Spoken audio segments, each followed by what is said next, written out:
तू बोलता बोलता म्हणलंस की तुमच्या लोकप्रतिनिधींकडून तुम्ही कामं करून घ्या किंवा त्यांना ती समस्या मांडा. मग कुठं तुला असं वाटतंय का की ह्या समस्या किंवा त्या प्रश्नावरती उत्तर सापडत नाहीत, म्हणून तू आज हे भाष्य करण्याचं धाडस केलंस? लोकच बोलत नाहीत. ऍक्च्युली सोसायची सवय झालेली आहे समाजाला, की सोसत राहायचं. का कुणास ठाऊक माहीत नाही, की घाबरतात आहेत लोकं. म्हणजे प्रशासनावर बोलायला घाबरतात, प्रतिनिधींवर बोलायला घाबरतात. का घाबरायचंय आपण? आपण टॅक्स भरतो, आपण मतदान करतो. तर आपण अपेक्षा करणं काय चुकीचं आहे? आम्हाला चांगले रोड भेटले पाहिजेत, ही अपेक्षा काय गैर आहे? आम्हाला सुरक्षा भेटली पाहिजे, ही अपेक्षा काय गैर आहे? आमच्या भागातला क्राईम कमी झाला पाहिजे, ही अपेक्षा काय गैर आहे?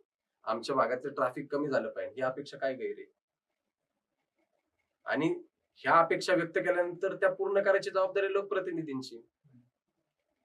वारंवार आपण मुद्दे त्यांच्यापर्यंत पोहोचवतोय आणि ते मार्गी लावत नाही, तर आपण कुठेतरी चुकीचा निर्णय घेतला हे लोकांना कळलं पाहिजे.